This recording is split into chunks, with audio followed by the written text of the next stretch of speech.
आमीन या रब्बल आलमीन। तो हम लोग सूरह तगाबुन पढ़ रहे थे और आज मन किया वीडियो बनाने में, इसलिए बना रहे हैं। तो अल्लाह सुब्हानहु व तआला फरमा रहे हैं कि ए ईमान वालों, तुम्हारी बाज़ बीवियाँ और बाज़ बच्चे तुम्हारे दुश्मन हैं, बस उनसे होशियार रहना, और अगर तुम माफ़ कर दो और दरगुजर कर जाओ तो दरगुजर कर जाओ और बख्श दो तो अल्लाह ताला बख्शने वाला मेहरबान है। सुब्हानअल्लाह। मतलब अल्लाह सुब्हानहु व तआला क्या फरमा रहे हैं यहाँ पर, बहुत इनक्रेडिबल चीज़ फरमा रहे हैं। सबसे पहले अल्लाह सुब्हानहु व तआला यहाँ पर ईमान वालों को बोल रहे हैं कि ए ईमान वाले, मतलब हम लोग को, अगर हम लोग सही में ईमान वाले हैं तो, कि बाज़ तो जो तुम्हारी बीवियां हैं, तुम्हारे बच्चे हैं, वो तुम्हारे क्या है, दुश्मन है, बस उसे होशियार हो। सुभान अल्लाह। अल्लाह यहाँ पर कह रहे हैं कि बच्चे और बीवियां एक मर्द का क्या है, दुश्मन है, तो अल्लाह उनसे होशियार रहने बोल रहे हैं। सुभान अल्लाह। और अल्लाह कुरान में ये भी फरमाते हैं कि अल्लाह सुब्हानहु व तआला तुम्हारे बीवियां तुमको इसलिए दिए हैं ताकि तुम्हारे बीवियां और तुम्हारे अंदर, यानी मैन एक नौजवान के अंदर और उसके बीवी के अंदर अल्लाह ने प्यार डाला है ताकि वो लोग खुशी से रह सके।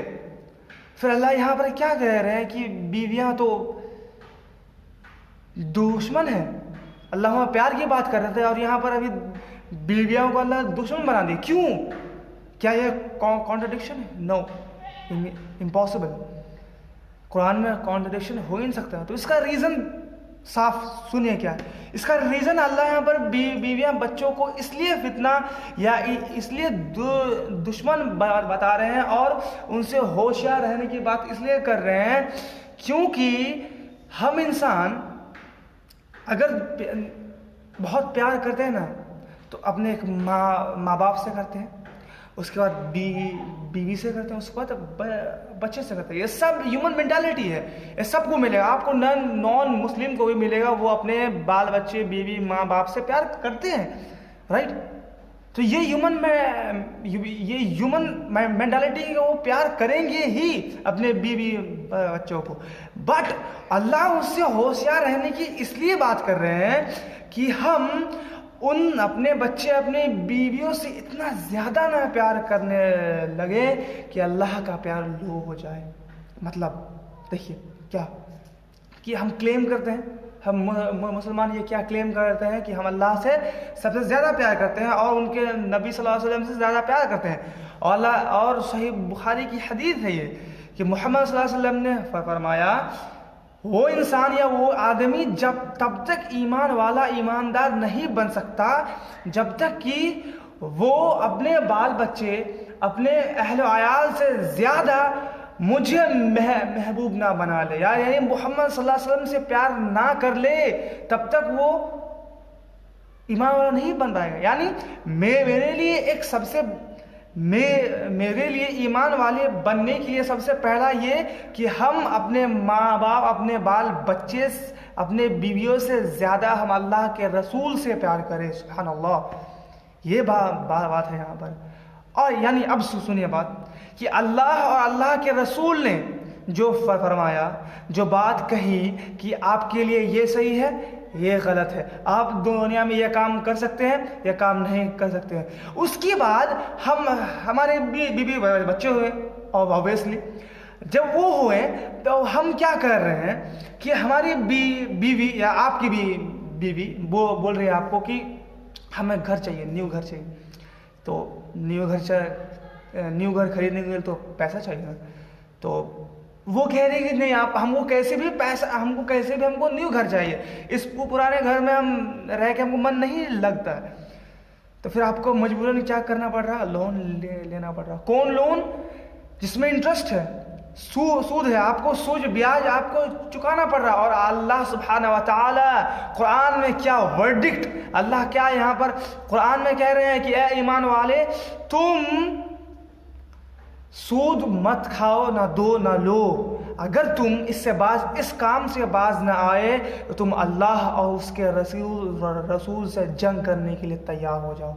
सुभान अल्लाह। मतलब हम अपनी बीवियों से इतना प्यार करते हैं कि हम उसके इस जिद के कारण हम लोन लेके सूद ले लिए, और हम उसको खुश करने के लिए उसके प्यार में हम उसको नया घर खरीद के दे दिए, और हम अल्लाह और उसके रसूल से जंग करने के लिए रेडी हो गए। सुभान अल्लाह।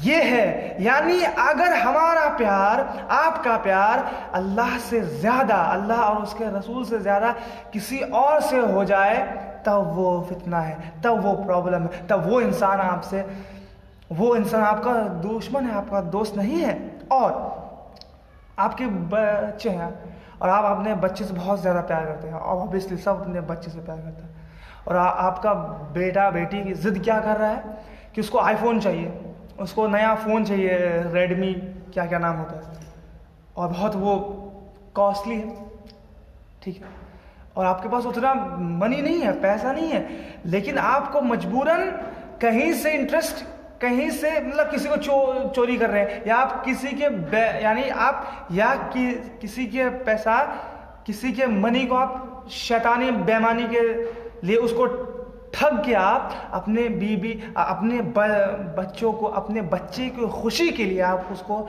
नया फ़ोन लेके दे रहे हैं। ये प्रॉब्लम है। अल्लाह और उसके रसूल ने किसी दूसरे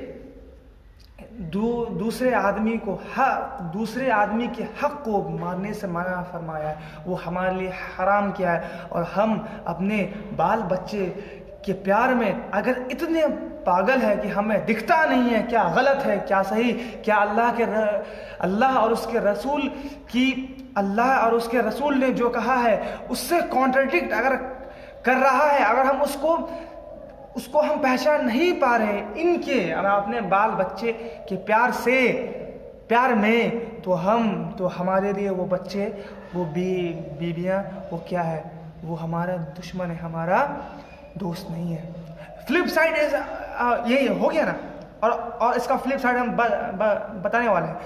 बस इसलिए अल्लाह कह रहे तुम उससे होशियार रहो कि तुम कहीं उसके मोहब्बत में, उसके प्यार में इतना ना बहल जाओ कि तुम अल्लाह को भूल जाओ, अल्लाह के प्यार को, अल्लाह के रसूल के प्यार को। अल्लाह के प्यार के साथ साथ अल्लाह ने जो कहा है क्या सही गलत, उसको ना भूल जाओ, है ना। अगर तुम भूल जाओ इन लोगों के प्यार से, तो वो तुम्हारे दुश्मन है। इसलिए अल्लाह फरमा रहे हैं बस तुम उनसे होशियार रहना कि कहीं उनके प्यार में तुम गलत काम ना कर जाओ।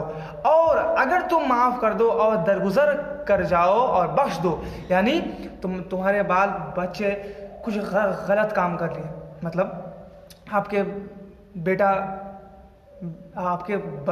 बच्चे या बेटे या बेटियां जो हैं आपकी, वो कुछ इस्लामिकली या बदतमीज़ी कर लिए, जो इस्लामिकली भी गलत है, तो आप उनको पहले तो समझाइए और उसको माफ़ कीजिए। या आपकी बीवी है, वो खाने में अगर नमक कम डाल दी, आप उसको मारने लग गए, ये गलत है।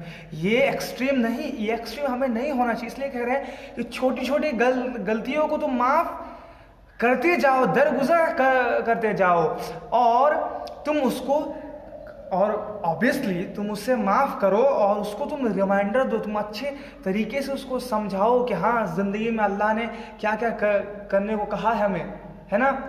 और तुम उससे अच्छे नसीहत दो, फिर माफ़ कर दो। अगर तुम माफ़ करते जाओगे तो अल्लाह खुद बख्शने वाला है।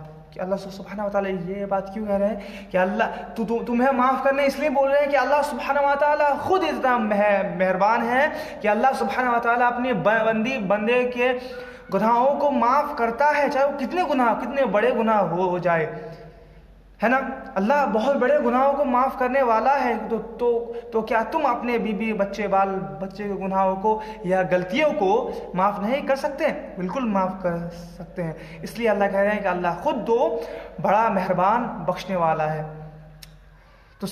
तो मेरे भाइयों, मेरे दोस्तों, मेरे बहनों, जो भी आप सुन रहे हैं, ये है अल्लाह का कलाम कि अल्लाह हमें, यानी इससे एक बात और भी पता चला कि सिर्फ बाल बच्चे बीवी की बात नहीं है, सिर्फ ये तो अल्लाह ने एक बात की।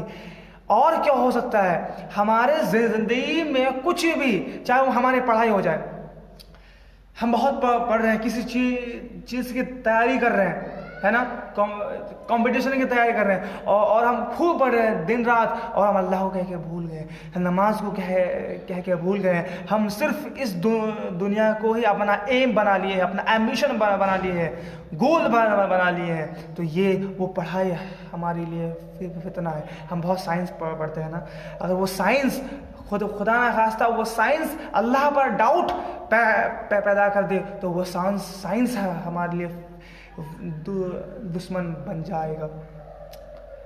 और दोस्त हो गए, अगर दोस्त हमारे अच्छे नहीं हैं, वो हमें अल्लाह के रास्ते से हमें भटका कर कुछ बुरे काम करवा रहे हैं, गंदी फिल्में देखने के लिए कह रहे हैं, गंदी लैंग्वेज यूज़ करने के लिए बोल रहे हैं कि यार हम तो लोग तो दोस्त हैं ना, दोस्त में बिना गाली से बात नहीं होता आजकल, और वो आपको गाली देने के लिए बात कर रहा है। दोस्त लोग इतना गंदे गाली, इतने गंदे लैंग्वेज यूज़ करते हैं।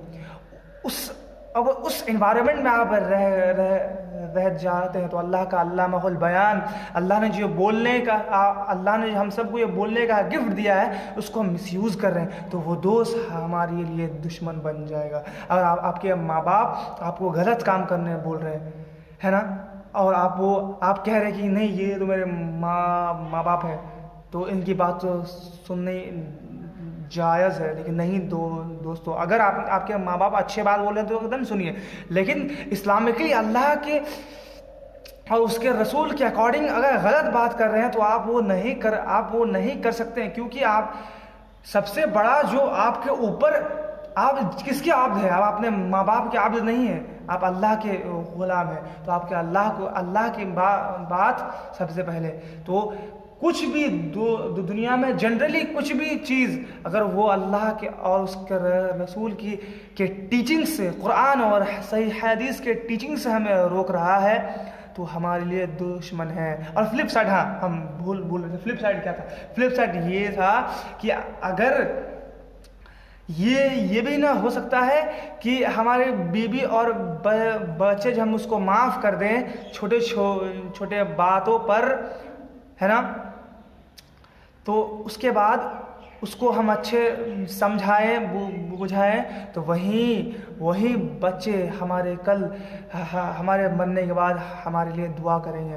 और हदीस में भी ये है कि जब बंदा मर जाते हैं, जब कब्र में वो रहता है, तब अगर उसका औलाद वो छोड़ जाता है और उसके औलाद उसके लिए दुआ करते हैं, तो अल्लाह उस औलाद के ज़रिए उनकी मग़फ़िरत करता है, उनके गुनाहों को माफ़ करता है। यानी अगर हम अपने माँ बाप के लिए दुआ कर रहे हैं और वो, या अपने दादा दादी के लिए दुआ कर रहे हैं और वो कब्रों में है, तो इंशाअल्लाह ताला वो दुआ उन तक पहुँच रहा है, और लेकिन हम नहीं जानते। और हम अगर उनसे ये दुआ करते हैं या अल्लाह उन लोगों ने जो भी गुनाह किया है उनको माफ़ कर दिए, तो अल्लाह उनकी इंशाअल्लाह उनकी दुआओं को माफ़ करता है।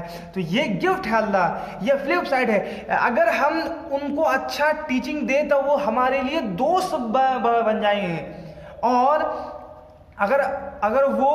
अगर हम ही उनसे बिगड़ जाएं और हम ही गलत काम करने लगे, तो वो हमारे दुश्मन बन जाए। सेम टू सेम हमारी बीवियाँ, आपकी बीवियाँ हमारी तो नहीं, आप सबकी, कि अगर वो आपको अच्छे सजेशन देती है, वो आपको नमाज के लिए कहती है, वो आपको कुरान के लिए कहती है, आपको अच्छे अमाल पे आपके साथ होती है, तो आपको और भी अच्छा मिलता है, आपको अच्छा लगता है, और उसके बाद आपको जन्नत में भी वो हेल्पफुल कर, मतलब आपको लाइफ में वो हेल्प करेगा, है ना, आपके जन्नत में वो साथ इंशाल्लाह होगी।